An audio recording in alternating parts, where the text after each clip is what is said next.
স্ত্রীর বাচ্চা হবে, আমেরিকাতে নিয়ম হলো রুগীকে হাসপাতালে দিয়া চলে যাবে, বাচ্চা হবে, বাঁচলে বাঁচলো, সব কিছু ওরা কমপ্লিট করে আপনাকে 2 দিন 3 দিন পরে ফোন দিবে, আপনি এসে নিয়ে যাবেন।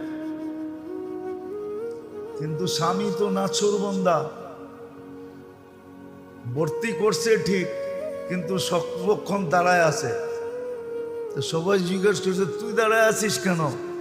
তোরে বুঝাইছে, বল তোর শরীরের একটা অঙ্গ অর্ধেক যদি কোথাও থাকে তাহলে আর অর্ধেক ওর সাথে থাকবে না পৃথক থাকবে? বলছে শরীর তো একটা, এটাকে তো অর্ধেক করা যায় না।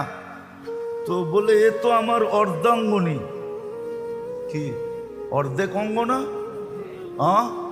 তো আমি ওর থেকে পৃথক থাকি কি করে?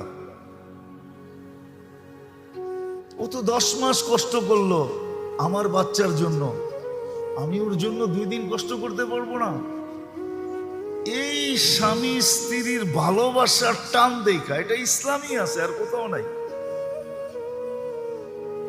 ওই নার্স মুসলমান হয়ে গেছে, বলছে আমি মুসলমান হইলো কি আমার স্বামী হইলো এরম করবে আমার জন্য? বলছে অবশ্যই, এটা আমাদের ইসলামের নীতি। মুসলমান হয়ে গেছে।